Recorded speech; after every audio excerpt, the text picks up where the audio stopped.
Hipacondríaca apresenta Surra de Lúpulo. Oi, pessoal. Bom dia, boa tarde, boa noite. Eu sou Ludmilla, mais conhecida no Instagram como Hipacondríaca. E no programa de hoje, estamos com Jamal Awadala. Eita, que nome difícil. É isso mesmo? Falei certo? Pô, a gente discutiu muito isso antes de começar o episódio, né? Como se pronunciar meu nome. É Jamal Awadala, ou Awadala, que isso tanto faz. Jamal tá bom, né? Jamal tá ótimo. E ele é o grande produtor de conteúdo do canal do YouTube, do Instagram, Beer School, que tá aí ensinando pra galera a fazer cerveja em casa e etc. Dá um alô a mais aí pra galera, Jamal. Salve, salve, galera. Tudo bem? Então, eu sou o Jamal, tenho o canal Beer School no YouTube, um canal que já tá com quase 6 anos de idade. O canal, ele aborda mais como fazer cerveja de forma técnica. É um canal pra quem já tá aí um tempinho fazendo cerveja, quer se especializar. Agora, Instagram, eu sou Instagramer ruim, hein? Meu Deus do céu. Agora, o YouTube é bom, mas o Instagram, coitado. E eu sou o Leandro e hoje podem me chamar da mosca que pousou no seu mosto. Eu sou a mosca. E vamos que vamos. Jamal, a gente bebe conversando, a gente conversa bebendo. E eu queria saber o que você tá bebendo por aí. Eu sei que é um rótulo incógnito, é uma pegadinha de vocês. Para você. Cara, é isso mesmo. Eu peguei um lote muito grande de rótulos de Belgian Dark Strong Ale, que é uma das cervejas que eu mais gosto de fazer. Eu tô tomando uma cerveja minha, então. E como eu tava com mais de 1000 rótulos aqui em casa dessa Belgian Dark Strong Ale, um rótulo bem bonito, feito num papel especial, aveludado, tudo lindo. Aí eu parei de fazer um pouco de Belgian Dark Strong Ale e comecei a rotular tudo com esse rótulo. Então eu peguei uma aleatória, eu queria saber o que era, a gente abriu aqui junto e felizmente é uma Russian Imperial Stout de 14% de álcool. A última live que eu fiz com essa cerveja, eu fiquei bêbado no meio da live, foi muito difícil. Opa, assim a gente espera. Vamos ver o que vem a partir daí, hein? E Lud, você, que pé que tá? Eu tô bebendo uma cerveja das Alais, uma especial, queridinha, né? Só que essa é especial pra quem tá na sexta das Alais. E como eu estou, né, presente, é a Lumen Barril, uma cerveja deliciosa que, enfim, passou por barril, passou por tudo que é canto. Eu não vou falar nada sobre ela aqui, você vai no post mais tarde no Instagram, que ele vai estar lá, as minhas impressões sobre a Lumen Barril número 25 das Alais. E você, mosca que posou no meu mosto, o que você tá bebendo? Cara, eu estou bebendo um presentinho que eu ganhei do Felipe, da Odin. Eu tô bebendo a Viking Imperial IPA. Rapaz, que surra de lúpulo. Tudo ficar louco, eu acho, hoje. Que surrinha de lúpulo. Eu tô bebendo 6% de álcool. Qual é o teu percentual aí? O Jamal levou. O Jamal levou. O Jamal levou a mão. O meu é 8,3, gente. Tá modesto. Essa cerveja que eu tô tomando era uma das minhas tentativas de fazer um clone da Bourbon County, mas não chegou aos pés ainda, mas tá uma ótima cerveja e bebeda bem. E bebeda bem é ótimo. Então, Jamal, antes da gente começar, como você acabou de falar da Bourbon County, e a gente aqui é um podcast de gente curiosa e de gente que quer ajudar o nosso ouvinte a entender um pouquinho mais sobre esse universo, conta um pouquinho mais sobre essa cerveja lendária, que todo ano, quando aparece, todo mundo voa pra comprar o estoque inteiro. Não, sabe o que é o pior? Assim, hoje em dia eu consumo muito pouca cerveja comercial. A maior parte das cervejas que eu consumo eu mesmo que faço, né? Caralho, o maluco é brabo. Porra! Só que eu tenho um amigo, o Bleed, Dr. Breja, que ele é extremamente vidrado nessa cerveja. A Bourbon County, ela é icônica, né, da Goose Island. É uma cerveja que é lançada aí uma vez por ano e faz fila lá na fábrica para pegar. O Bleed, ele tem acho que a irmã dele em Chicago, que vai lá pegar mesmo a cerveja na porta da fábrica e manda para ele. E eu nunca tinha provado a cerveja e, nossa, ele sempre fala dela. E ele sempre falava, até que um dia eu eu tive a oportunidade de estar num evento, num concurso com ele, julgando um concurso, e ele levou a cerveja pro Bottle Share, né? Bottle Share é essa reuniãozinha que faz para você compartilhar cerveja com os amigos, geralmente cervejas bem especiais. Eu não podia ter tido um momento pior para tomar aquela Bourbon County, porque foi no final da noite, tava bebaço já. Eu não lembro nada da cerveja, não lembro. Você já amava tudo, né? Não, e o pior é que a gente fez um desafio naquele dia. Eu falei, tomei essa cerveja agora e eu vou fazer um clone dessa cerveja para você provar ano que vem. Ano que vem seria esse ano, mas eu acabei não indo no evento de novo. Ainda bem que não deu, porque eu ainda tenho um caminho longo. Mas assim, eu tenho que fazer um clone de uma cerveja da qual eu não lembro o gosto. Então é uma tarefa bastante complicada. Tá no caminho certo. Que ela só é produzida e distribuída uma vez por ano, ou seja, você tem que esperar a próxima janela. Eu nem vou saber o gosto, dela. na verdade. Não vou saber o sabor, não vou saber nada. Basicamente, eu leio as descrições que as pessoas dão dela na internet e tento aplicar isso numa cerveja. Eu sei que não tá perto ainda, mas vamos lá. Agora eu ganhei 1 ano por causa da pandemia pra continuar meus estudos aqui. É isso aí. Caralho, que maneiro.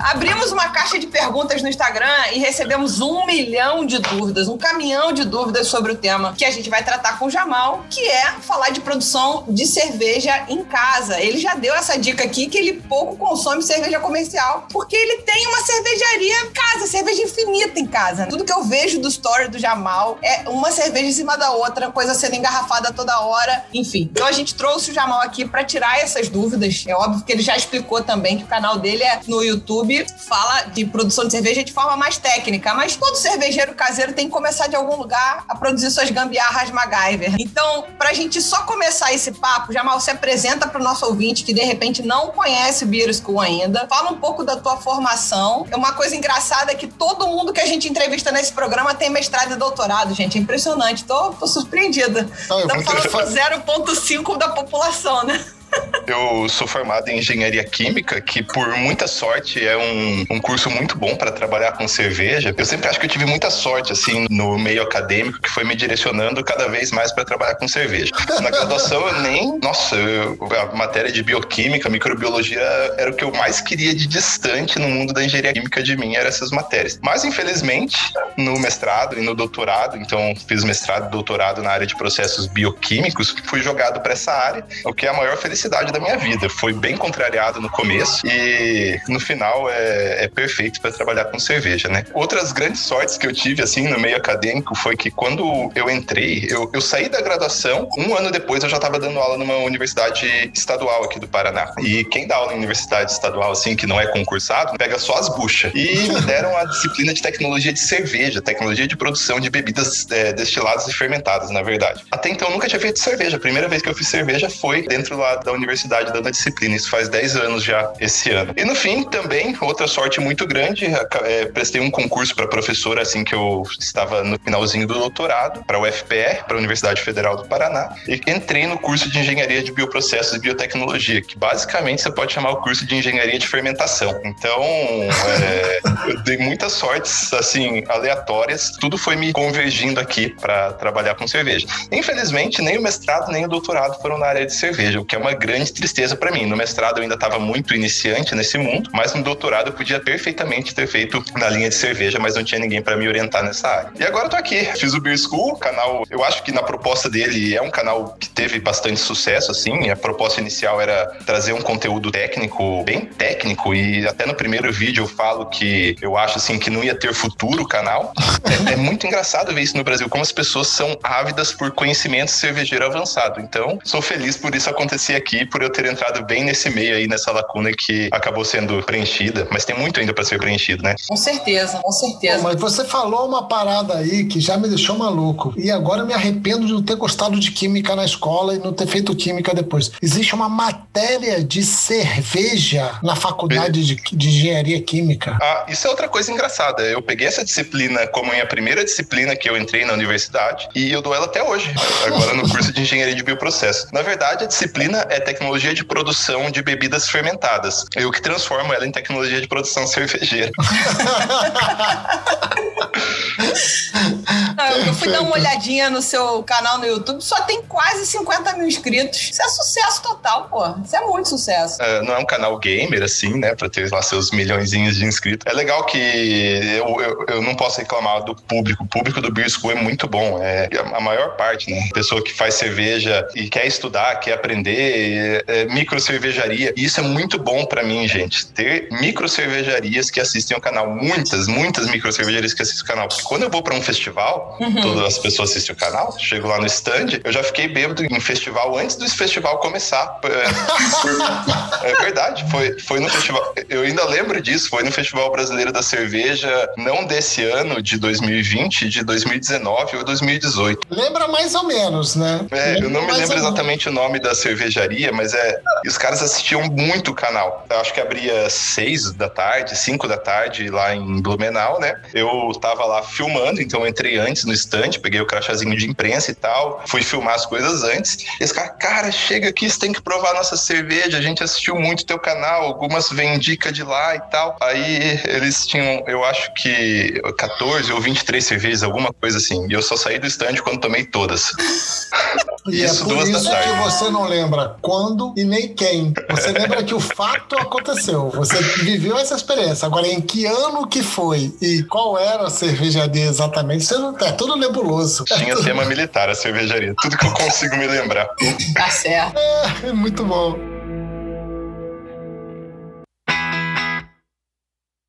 Cara, e aí aproveitando essa deixa que você levantou aí, do seu curso que você começou a dar e tal, quando foi que você começou a fazer cerveja em casa e quem foi o mal elemento que te trouxe para esse mundo? Então, foi basicamente, eu posso dar esse crédito pro acaso, que foi eu pegar aquela disciplina tecnologia de produção de bebidas, quando eu não fazia ainda, e é o meu cunhado que começou a tomar muita cerveja, porque assim, isso foi 2009, 2010, 2011, essa minha entrada no mundo da cerveja. E lá por 2010, assim, o conceito de cerveja artesanal era totalmente diferente de hoje. Erdinger era a coisa mais artesanal que tinha no mercado. Sim. Aí meu cunhado, ele curtia muito cerveja, assim, muito mesmo, e ele começou a tomar outras cervejas que não as cervejas comerciais padrões. Então, juntou ele, né, e acontece aquele fenômeno, assim, quando você começa a entrar no mundo da cerveja, você vira um cara chato, que você não consegue falar de mais nada, você só fala de cerveja. Então, juntava eu e meu cunhado e minha irmã e minha esposa, a gente esquecia dela, a gente ficava falando de cerveja a todo momento, o máximo possível. Aí até que eu tive a sorte de pegar aquela disciplina e emendou tudo. Então, eu devo isso ao meu cunhado e ao acaso que me jogou para essa disciplina. Provavelmente eu começaria a fazer, mesmo sem essa disciplina, mas isso apressou um pouquinho. Então, a primeira cerveja que eu fiz foi dentro da universidade mesmo. Foi com todo medo e tal. Ainda deu certo a primeira. A segunda que eu fiz também foi dentro da universidade, para a mesma turma. E eu esqueci de moer o malte. Dei um miguezão que deu certo, assim. Foi a primeira vez que eu vi que realmente a casca do malte é muito efetiva em proteger o amido lá dentro. Açúcar zero, praticamente, né? Teor de açúcar zero. Eu dei um miguezinho ali porque era alfa. E é assim mesmo, gente. Tá desse jeito. Põe ali. Bom, vamos aproveitar esse gancho, desse deslize, digamos assim, e vamos ao que interessa. Quem decide fazer cerveja, por onde deve começar? E tem uma quantidade mínima necessária para, tipo, vou fazer no mínimo tanto? Vamos começar por isso, que isso é mais fácil. Essa primeira pergunta é mais fácil. A gente tem um padrão, eu não sei por que é esse padrão, mas o padrão de cervejeiro caseiro é 20 litros. Você produz levas de 20 litros ou 5 galões. Provavelmente isso é por causa do tamanho dos barris mais populares, que são os post-mix, que eles têm um volume de 5 galões, que dá 18,5, quase 19 litros. Então, a maior parte das informações, as antigas pelo menos, você vê com base de 20 litros de cerveja.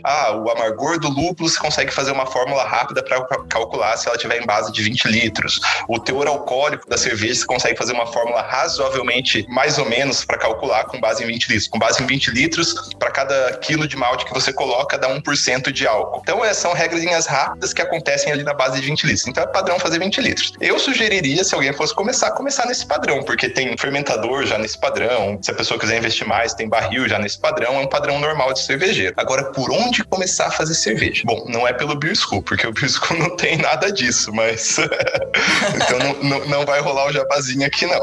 Mas, hoje, na internet, tem conteúdo praticamente ilimitado sobre cerveja, né? Tem muitos canais bons, tem cursos pagos, eu não posso falar muito sobre eles porque eu nunca fiz nenhum curso pago desses da internet. E tem curso, assim, em qualquer cidade maiorzinha, hoje você acha um curso de cerveja para fazer. Tem as associações de cervejeiros, tem a Serva, a Conserva, que sempre dá curso de cerveja, mas eu acho que você consegue fazer uma cerveja muito boa estudando pela internet. Então, tem canais para pessoas que estão mais iniciando, dá para assistir as braçagens. Eu tenho braçagens inteiras ali no YouTube também, mas eu acho assim que a principal coisa é estudar bastante antes de fazer a cerveja. Estudar relativamente bastante, porque ficar só na teoria, eu conheço cara que ficou 5 anos estudando de fazer a primeira. Não vai por esse caminho, não.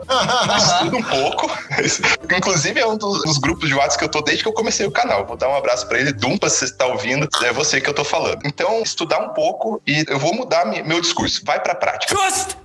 Porque nada como prática. Vai ver que vai dar problema, que vai vazar, que você vai ter umas ideias, assim, você vai ver a teoria, você vai falar, não, eu vou filtrar isso aqui com um papel filtro. Aí você vai passar no papel filtro, não filtra nada. Tô falando, pegando exemplos meus de quando eu comecei. Explorar um pouco a internet, mas ir pra prática. Ir pra prática, eu acho que não tem nada igual ir pra prática. Você vai aprender muita coisa. E não começa fazendo receita, começa comprando receita. Porque você não entende nada. Você não sabe o que esse malte faz, você não sabe o que aquele lúpulo faz. Eu acho que você devia começar assim, pega um brew shop, compra uma receita pronta e faz ela. A maior parte dos brew shops, inclusive, dá o passo a passo pra fazer. E depois começa a arriscar em receita, que é uma das coisas que eu mais gosto de fazer em cerveja, fazer a própria receita, começar a ser criativo, começar a tentar entender, vamos colocar esse malte, aquele lúpulo, aí com esse perfil de fermentação, daí a cerveja vai sair assim, mas carece um pouco de conhecimento antes de conseguir elaborar uma receita e chegar no que você está imaginando. Isso tem muito a ver, eu comentei sobre isso com o Jimmy Ogro, no programa que a gente fez com ele, que assim, a minha pandemia começou a pandemia, eu já gostava de cozinhar, eventualmente, e passei a cozinhar todo dia. Aí o conhecimento empírico que veio disso é bizarro, né? Porque é na prática. Quando você exagera no sal, você sente na veia. Quando você puxa uma coisa que não combina com a outra, você sente na hora. Assim, botando comida fresca à mesa, você sente na hora. Então tem este valor da prática que é indiscutível, do você ir fazendo para então isso servir de base para criatividade. É essa linha que você tá falando? É, exatamente. E eu nessa linha que você falou, eu sempre faço um paralelo entre cozinhar e fazer cerveja, onde eu falo que cozinhar você consegue aprender muito, muito, muito pelo empirismo. É bom ter uma fundamentação teórica, mas você consegue aprender muito pelo empirismo. Na cerveja, eu acho que você tem que estudar muito mais, porque assim, quando você vai fazer um prato, uma comida,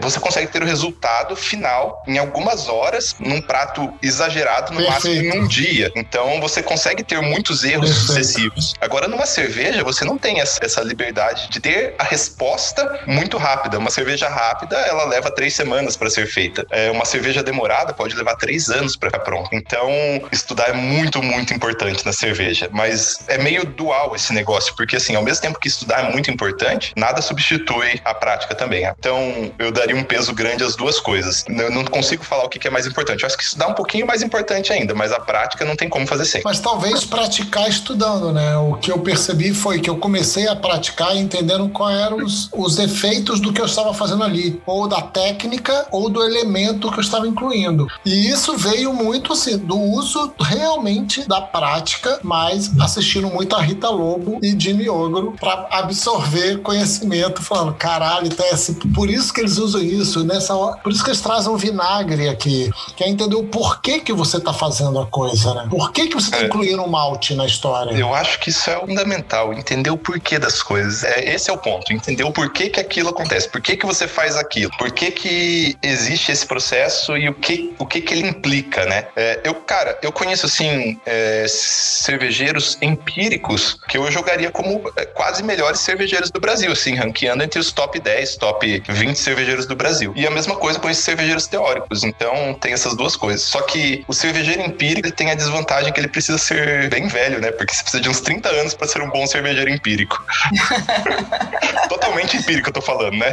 Mas eu conheço cervejeiros totalmente empíricos que são fantásticos, assim. Mas aí a gente tem que ter o cuidado de não chamar de empírico, que é o acidental. Tem o acidental. Tem o ups. Existe essa coisa. Às vezes o cervejeiro ele faz 200 cervejas, estatisticamente 20 vai estar muito boa, né?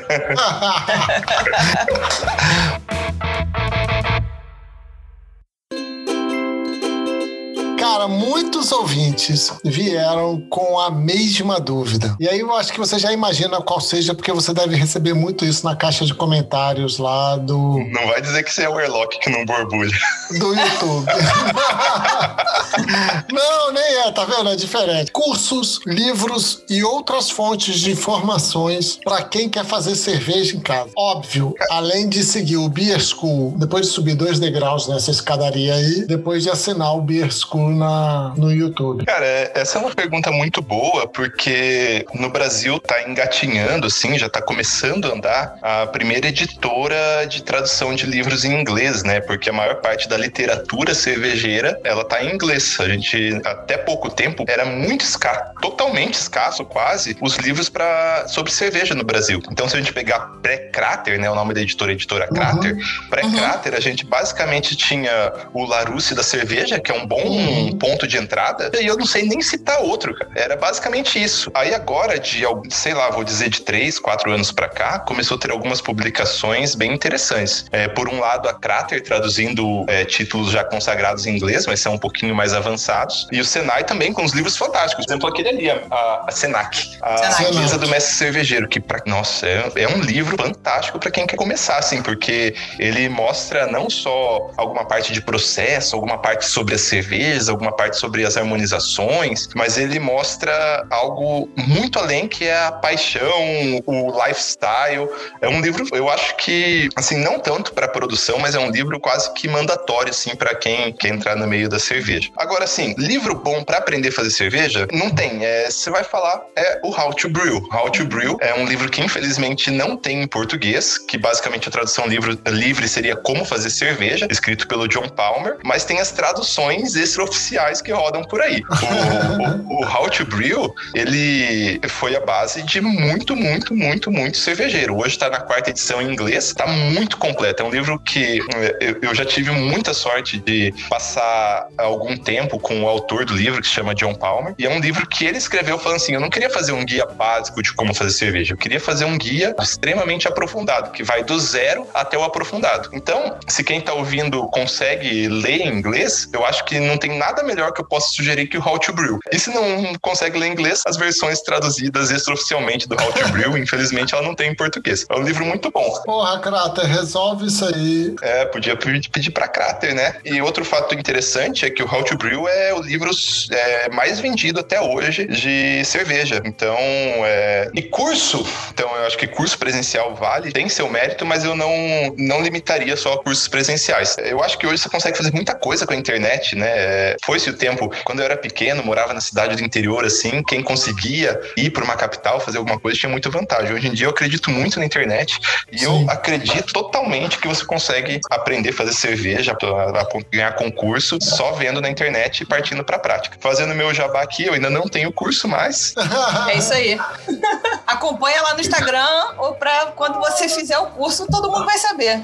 Inclusive eu tô gravando ele exatamente essa semana. Olha só, então tá no forno, maneiro, poxa, né? Achei que não tava nem no horizonte, tá no forno, então você tá gravando já. É um curso que eu tenho desejo de fazer pelo menos 2 cursos no canal. Esse é o primeiro, que ele aborda desde de quem não sabe nada até o nível intermediário. O segundo curso, ele vai do intermediário seria até o profissional, a ideia. Mas o segundo curso é para daqui a alguns anos. Esse sai daqui 1 mês, 2 meses, dependendo do quanto leva na edição. A forma de você entregar esse curso vai ser para membros do canal ou vai ser em alguma plataforma de curso online? Como o foco do canal não é o começo da cerveja, assim, ele vai ser fora do canal, vai ser no Hotmart. Mas mesmo assim, eu acho que os canais que tem aqui hoje em dia no Brasil, mesmo sem você fazer um curso pago, eles são muito bons para você começar a fazer cerveja. Vai lá, Beer School, o Cerveja Fácil ajuda muito mais que o Beer School para quem tá começando. Cara, a quantidade de pessoas que respondeu a nossa pesquisa falando que não compra mais cerveja, só bebe cerveja de autoria, me surpreendeu. Foi muita gente. Ué, mas é o Jamal podia ter respondido. Eu também tô nessa. Isso é uma coisa boa e uma coisa ruim ao mesmo tempo. É ruim porque você precisa de base. Você precisa daquele termo engraçado que todo mundo dá risada, que é o hora-copo. Você precisa de hora-copo de cerveja que representa bem o estilo, de cervejas exemplos mundiais, de boa cerveja. Você precisa ter essa referência. É difícil você ser um bom cervejeiro se a única referência de cerveja que você tem é sua própria cerveja ou cerveja dos seus amigos. Então você precisa ter essa referência de coisas boas. Eu, felizmente, tive muita referência já nessa vida. Não tenho a menor ideia de quantas cervejas de marcas diferentes eu já tomei. É impossível contar. Mais que 1.000? Com certeza. É mais que 2.000? Provável. O Ministério da Saúde adverte. Beba com moderação. Eu não tenho a menor ideia, porque você vai pra um festival, você toma 30 cerveja fácil, né? Beba com moderação. Assim, claro, você não toma um copo inteiro, você faz uma coisa que não pode mais fazer hoje em dia, que é compartilhar um copo em 5, 6 amigos, né? Sim, você vai no sim. festival, toma. Então você precisa desse referencial para você poder evoluir como cervejeiro. Mas por outro lado, hoje eu falo assim, que eu faço cerveja a mais barata por mais ou menos R$1 o litro. E a mais cara por mais ou menos R$20 o litro. Então, caralho! É esse o salto? Seria de uma Cream Ale para uma New England com uma tonelada de lúpulo, mas assim, exagerando. Então, vamos dizer assim, eu fico na média assim de R$2 a R$10 o litro da cerveja. Aí você fala, putz, R$10 é caro, né? R$10 é caro para uma cerveja. Mas tô falando de uma cerveja que você vai usar os melhores ingredientes com uma quantidade quase inimaginável para uma cervejaria comercial fazer. Eu vou dar para comparar quanto custa uma lata de New England. Uma lata de uma New England custa fácil R$40, R$50. Uhum. E com isso você consegue fazer 5 litros dessa mesma New England na base de casa. Então 5 litros dá 10 latas. Então você fica ali, você pode comprar uma lata ou você pode tomar 10 latas. Então por isso que quando você passa para fazer em casa, normalmente não que você toma coisa melhor. Se você vai tomar coisa melhor ou pior, depende unicamente de você. Mas é mais barato. Um dos nossos ouvintes perguntou que, depois de fazer cerveja em casa, qual é o próximo passo? Como vender? Porque as pessoas são assim, né? Mal aprenderam a fazer a cerveja e já querem vender. Na verdade, eu acho que a pessoa, quando pergunta isso, fica achando que tem uma saída fácil na esquina, de você chega lá com a sua cerveja engarrafada, sei lá o quê, e vai vender num bar e tal. A gente tenta passar pra cá pros nossos ouvintes, a gente já falou em alguns programas, que pra você vender cerveja em bar e loja de forma correta, você precisa ter autorização do MAPA, que é o Ministério da Agricultura, Pecuária e Abastecimento. Acho que essa pergunta foi meio que para esclarecer pra galera que você pode, como Jamal, fazer e ter cerveja infinita em casa, que você vai beber, compartilhar com a família e com seus amigos e quiçá trocar nas confrarias da vida, né? Poder provar cerveja de outras pessoas. Mas para vender, você precisa ter os registros corretos. Então, a gente trouxe essa pergunta do ouvinte muito mais para pontuar uma questão, como é que é feita a venda legal no nosso país. Porque o Jamal falou de amigos que têm fermentador de 400 litros, 200 litros, e não são cervejaria, correto, Jamal? É para consumo próprio, teoricamente. Chega a ser bizarro, que se o mapa bater lá, vai ter que explicar muito que não é para vender, porque eu tô até procurando uma foto aqui para mostrar para vocês, porque quase parece uma cervejaria, mas eu vou dizer eu vou parafrasear esse meu amigo. Ele já é mais velho, né? Já trabalhou muito na vida, é fazendeiro e tal. Ele falou, tô aposentado, podia fazer o quê? Comprar uma casa na praia, podia talvez comprar um jet ski. Eu montei uma cervejaria, tô feliz. É isso aí. Propósito, gente, propósito. Mas é real esse negócio, vender cerveja caseira é algo muito difícil, sem contar que não é legal, né? Pelas leis do Brasil, você não pode vender nenhum tipo de bebida alcoólica sem registro, e as leis são extremamente restritivas. Até um festivalzinho ali que você faz para compartilhar cerveja às vistas da lei não é permitido, embora esse tipo de festival todo mundo faz, assim, só para compartilhar, sem quesito comercial nenhum, sem venda, sem nada. Então, se a pessoa tá ouvindo e quer montar uma cervejaria, é triste, mas existe um ditado que rola no meio cervejeiro que ele é muito verdadeiro, que ele diz assim, só existe um jeito de você ficar milionário tendo uma cervejaria. Vocês já ouviram essa? Não. Então só existe um jeito de ficar milionário tendo uma cervejaria, é sendo bilionário.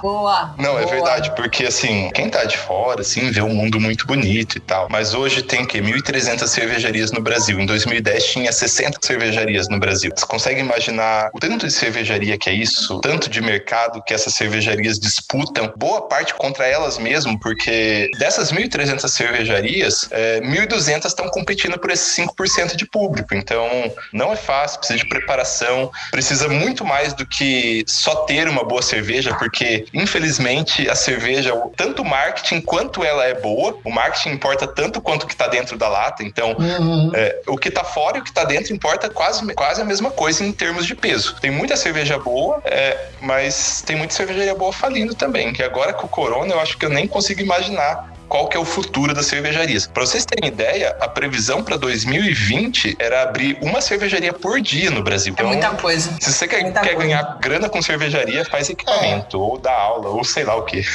Exato. O Felipe do Catalise falou com a gente no primeiro programa deste ano que os Estados Unidos têm mais de 8.000 cervejarias, entre aspas, artesanais, atuantes. E aí você trouxe que o Brasil está em torno de 1.000 cervejarias, entre aspas. Em março de 2019. Ou seja, a gente ainda tem pelo menos 7.000, falando de 2 países continentais. A gente tem ainda um salto para cumprir entre 2 países continentais, mas que não está de acordo com o consumo, está de acordo com a oferta e não necessariamente com a demanda, né? No nosso programa com o Felipe, ele fala muito sobre isso, sobre o que o mercado pede, como isso é entregue ao mercado, como isso mexe o hábito do consumo, a ocasião de consumo. Ele fala muito sobre isso. E aí é bem diferente, né? É muito competitivo. Isso me lembra o nosso programa com Barufa,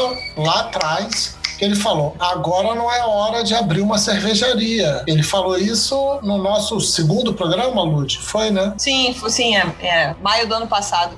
Ele citou até, se for pra abrir alguma coisa, você tem que abrir um brew pub, que aí você vende a sua própria cerveja lá, e pensa numa margem maior, e etc, enfim. Mas acho que tem muito mercado. Tributariamente é muito mais vantagem abrir um brew pub do que vender cerveja, vender a cerveja em si, né? A maior parte das cervejarias grandes que entra no mercado, ela acaba tendo que fazer cervejas que são muito similares às cervejas comerciais para conseguir manter as contas em dia, né? É bem comum que, sei lá, mais de 50% das receitas de boa parte das cervejarias venham de cervejas que são equivalentes às cervejas comerciais. Mas aí eu acho que também tem a ver com justamente isso. Se você acredita que a gente tem 5% do público nas artesanais especiais, a gente tem 95% para conquistar, que tá bebendo aquele mesmo sabor, trincado, geladão, que não tem quase gosto de nada, e o cara fala, bom, tem que beliscar esse cara de alguma forma. Depois que eu pegar, depois que a gente botar na panela, vamos ver o que dá, não? E esse 5% eu falo meio da minha realidade aqui, né? Porque tem outros lugares do Brasil que a gente sabe que a cerveja artesanal, ela tá muito engatinhando ainda.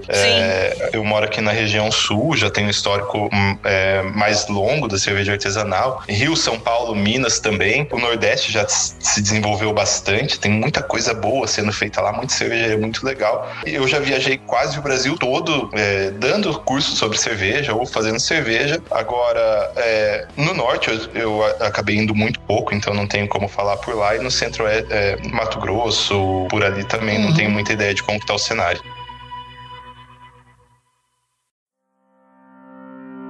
Bom, vamos trazer o programa pro cervejeiro caseiro, coitado, que ele tá aí, ó, a gente viajando, que eu falei, esse programa é muito vivo, tudo muda a todo tempo. Vamos lá, quais são os métodos de produção de cerveja caseira que você poderia falar? E qual é o mais simples pros iniciantes? Tipo, panela, biabe, sei lá o quê, panela elétrica, você vai saber dizer isso melhor do que eu. Eu acho que para falar isso, precisa de um contexto sobre como se faz cerveja. Vou tentar resumir muito aqui o processo de produção de cerveja. A cerveja, ela é uma bebida feita a partir de cereais, é uma bebida fermentada feita a partir de cereais. O cereal utilizado para 99% dos casos na cerveja é a cevada, e a cevada ela passa por um processo especial, processo chamado malteação, que você pode fazer basicamente com qualquer cereal, não precisa ser exclusivamente a cevada. O malte, ele é um processo muito legal, assim. Então, vamos transformar a coisa assim no mais acadêmica? Posso falar no academiquez aqui um pouco? Fica à vontade, Jamal, fica muito à vontade. Vamos lá.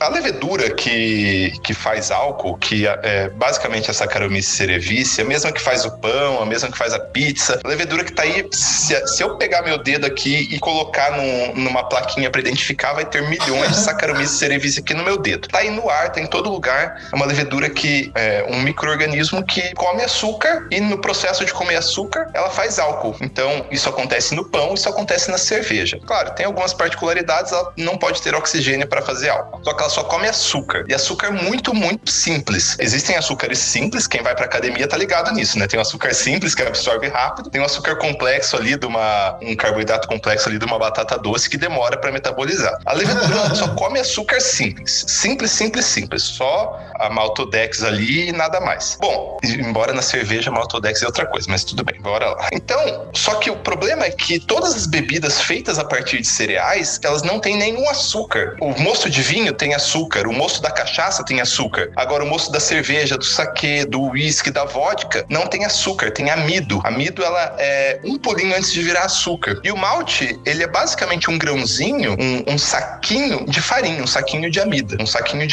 Só que com uma característica muito especial. Dentro dele, quando a planta foi se desenvolver, foi germinar, você colocou água, ela começou a crescer, começou a se germinar, ela fez uma moléculazinha que ela transforma o amido em açúcar. O malte, né, o processo de malteação, é basicamente o processo que você faz num cereal, que pode ser cevada, pode ser milho, pode ser arroz, para ele começar a germinar e produzir essas enzimas que vão transformar aquele amido que está lá dentro em açúcar. Esse é o começo da cerveja. Só que o primeiro processo de produção de cerveja, ele é basicamente você conseguir puxar esse amido para a água e transformar esse amido em açúcar. Então, basicamente, você cozinhar os grãos numa temperatura determinada, que é 60 a 70 graus, mais ou menos, por 1 hora. Que aí todo esse amido, toda essa farinha vai virar açúcar. É uma coisa mágica. A primeira vez que eu vi, eu achei uma mágica, de verdade.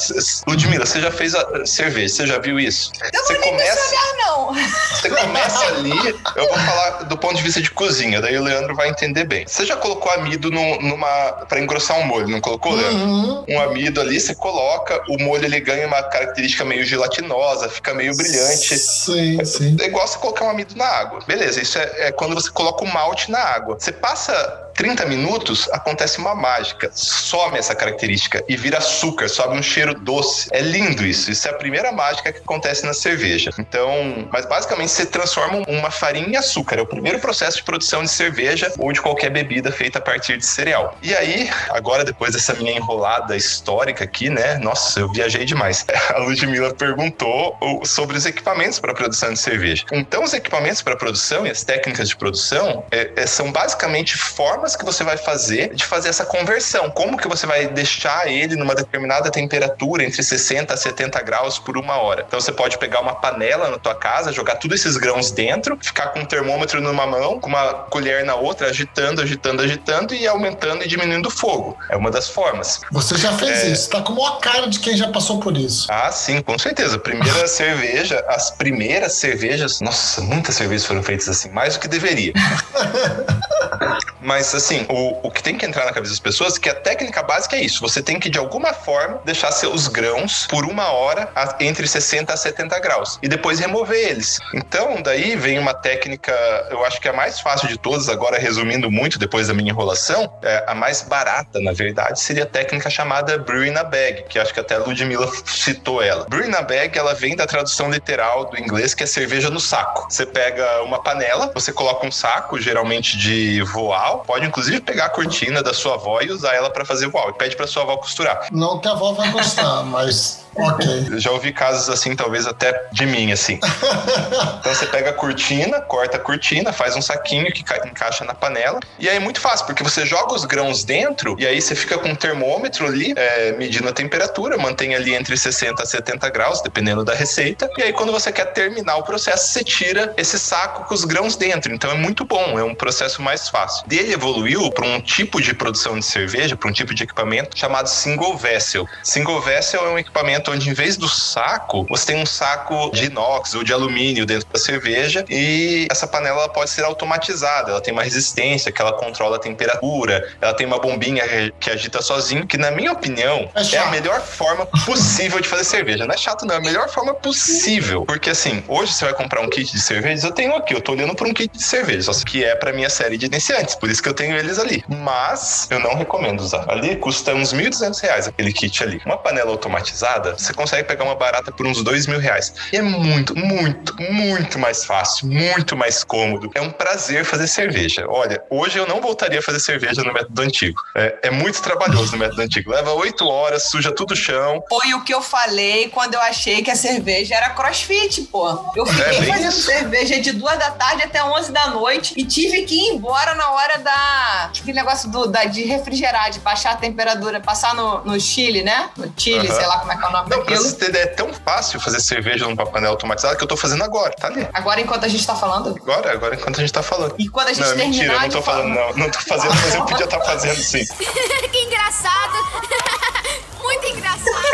Eu ia falar, e aí quando a gente terminar, a cerveja tá pronta pra gelar, assim, sei lá, pra fermentar. Não, na real, a panela que eu tenho, minha cervejaria fica aqui atrás, a panela que eu tenho lá, ela consegue ficar ali 4 horas sozinha sem eu ter nem que olhar pra ela.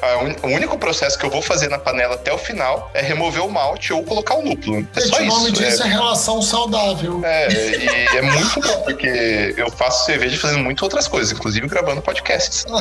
Aí, ó.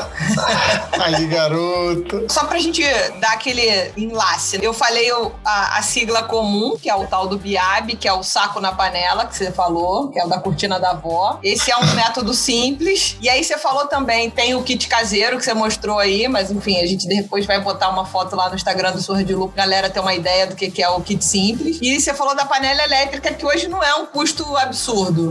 Uma panela elétrica, você começa a comprar ali na faixa dos... falando pra fazer 20 litros, né? Eu acho que as mais baratas vão estar ali por volta dos R$2.000 e as mais caras, a mais cara é a Braumeister, que vai estar por volta de 25 mil. Caralho!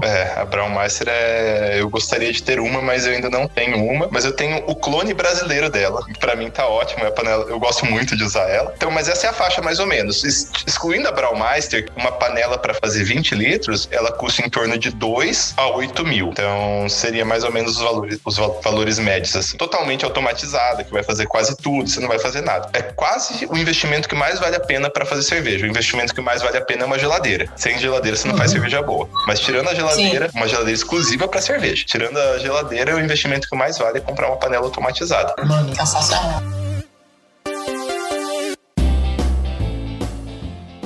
Indo além dos equipamentos e processos que a gente já falou aqui. Porque fazer cerveja é mais do que isso, né? Não envolve apenas isso. É preciso saber fazer uma receita, produzir uma receita. E você já falou isso lá na frente, que começa copiando receita, depois cria as suas. Fala um pouco mais pra gente desse processo. Quando é que o mamífero fica confortável para criar a própria receita? Assim, fazer a receita de cerveja, assim, na minha opinião, é uma das partes mais gostosas da cerveja, assim, a parte que você usa criatividade, a parte que você começa com uma concepção na tua cabeça, né? O que eu quero, aonde que eu quero chegar.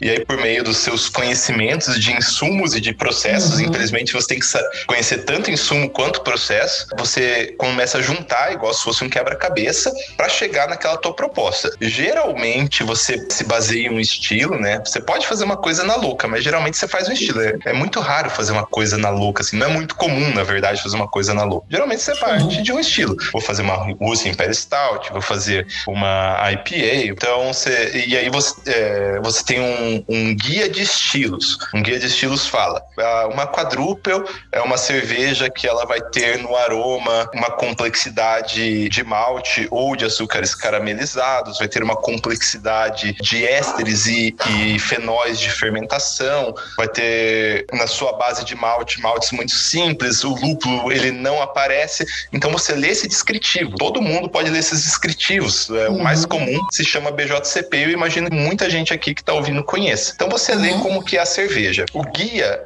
é um passo muito bom para você começar. Ele vai falar que tipo de malte que usa, como que são as características. Depois disso, você junta seu conhecimento dos 200 tipos de malte que existem, mais os 300 tipos de lúpulo, mais as 50 variedades de levedura, mistura, junta com seu conhecimento de processo e tenta juntar tudo isso para atingir o que o guia mais ou menos fala do que é o estilo, mais a sua característica pessoal, seu toque pessoal. Muita gente gosta de dar um toque criativo para cerveja também. Então é muito legal. Por exemplo, eu gosto de fazer quadrúpel, adoro fazer quadrúpel. Vai lá quando eu vou fazer uma receita de quadrúpel, né, por mais que tá muito claro na minha cabeça como é uma quadrúpel, eu sempre leio o guia de estilos antes de bolar uma receita nova. Pode faltar alguma coisa, pode ter esse aroma, pode ter aquele. Então eu sempre dou uma lidinha no guia de estilos. Uso um software para elaborar receitas. Infelizmente ou felizmente, isso é quase que fundamental hoje em dia. A gente tem diversos softwares para elaboração de receita. Antigamente, a gente poderia fazer os cálculos todos na mão. Então, já que foi falado de livro, tem esse livro aqui, Designing Great Beers, que ensina a fazer todos os cálculos na mão. Mas ninguém, eu conheço uma ou outra pessoa que faz os cálculos na mão hoje em dia, mas é mais por orgulho próprio do que qualquer coisa, porque os softwares, eles fazem tudo isso. O que é esses cálculos que eu tô falando? Você vai colocar tanto de malte, mais tanto de tal malte, mais tanto de lúpulo, mais tal levedura. O software, ele vai falar qual que é a cor que a cerveja vai ficar, qual que é o teor alcoólico que ela vai ficar, qual que é o corpo que ela vai ficar. Vai dar todas as características mais diretamente relacionadas com os insumos. Então, hoje, eu acho que tem 2 softwares dominando o mercado. O mais famoso deles, desde sempre, se chama Beersmith. Deve custar uns R$80 por ano para o Beersmith, assim. E o outro é o Brewfather. Brewfather é um software mais novinho, assim, que tá muito legal, é o que eu tô usando hoje em dia. E ele também tem uma assinatura, mas os dois têm um modo grátis. Então, você projeta a tua receita ali. Só que para fazer receita, não tem como fugir de conhecer os ingredientes. Existem muitos tipos de malte, existem muitos tipos de lúpulo. Você até pode... você vai me perguntar, você já fez cerveja que você nunca tomou? Já fiz cerveja que eu nunca tomei. Eu vou dar um exemplo. Uma Sati. Vocês já tomaram Sati? Conhecem Sati? Estilo finlandês? Não É um estilo histórico. Provavelmente, até a data que eu fiz, não existia nenhuma no Brasil. Hoje eu sei que já existe algumas comerciais no Brasil. Mas eu fiz em parceria com uma cervejaria no Nordeste, lá em Recife, chamada Patilu. Então, eu nunca tomei a cerveja. Não conheço, eu não tomei essa, mas eu conheço a Patilu. Infelizmente, não tá rodando mais a cervejaria, mas era uma ótima cervejaria. E o que tem nessa cerveja? Bom, você lê lá o guia, você fala, ela tem zimbro, historicamente ela não fervia, historicamente ela tinha esse aroma, esse gosto, é uma cerveja histórica. A gente fez, ficou uma cerveja muito boa, mas ficou uma Sati? Jamais vou saber. A não ser que eu vá lá pra Finlândia ou tome essas outras referências. Então é difícil você fazer uma cerveja que você não tomou, que você não conhece os ingredientes, mas a cerveja ela foi muito legal, porque historicamente, né, ela era feita em tonéis de madeira. Agora, pensa um pouco, como que você taca fogo num tonel de madeira pra ele esquentar? Você não taca? Ela era esquentada com pedras quentes. Então você ia esquentando a cerveja jogando pedra quente. Foi uma das coisas mais legais que eu já fiz em cerveja, ficar jogando pedra quente pra esquentar a cerveja. Cerveja super alcoólica também. Eu não lembro o teor alcoólico dessa em específico, mas foi mais de 10%. Então um moço extremamente viscoso, fervido por meio de jogar pedra quente. Foi muito massa fazer isso. Agora, eu tava falando sobre receita. Eu sei se foi precisa a minha receita, tenho a menor ideia, mas também ninguém tem, então tá tudo certo. Não tem fator de comparação, né? É isso aí.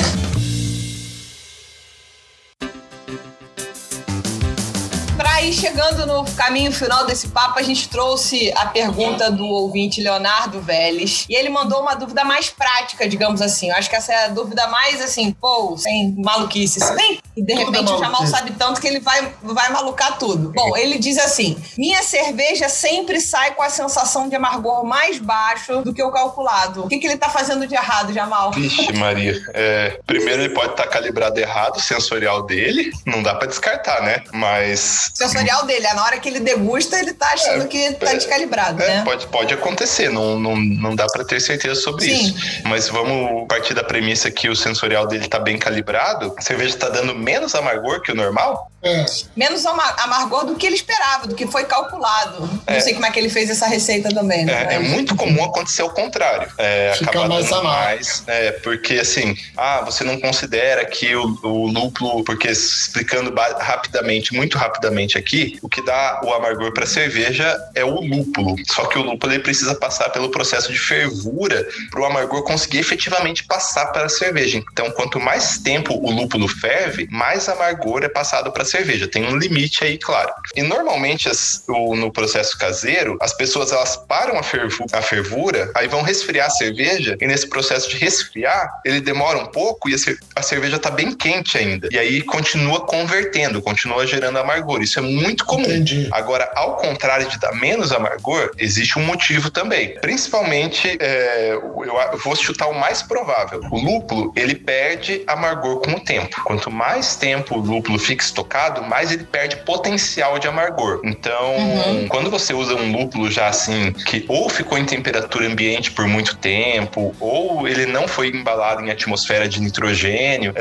você vai ter menos amargor do que ele está falando no pacotinho dele. E pode ser muito menos. Então tem um parâmetro chamado Hop Storage Index, que é o índice de armazenamento de lúpulo, que ele fala quanto que o lúpulo perde, ele dá uma estimativa de quanto o lúpulo perde de amargor por tempo armazenado. E existem lúpulos que perdem assim 30, 40, 50% do amargor em um período pequeno, ainda mais se for um lúpulo que não está armazenado em nitrogênio e não ficou no congelador, que seria a melhor forma de armazenar. Então os lúpulos dele podem estar mal condicionados, não seja na casa dele ou seja no brew shop, e podem estar relativamente velhos. Seria a coisa mais provável possível para dar menos amargor. Pode ter a ver com ele ser conservador na quantidade de lúpulo que ele deposita?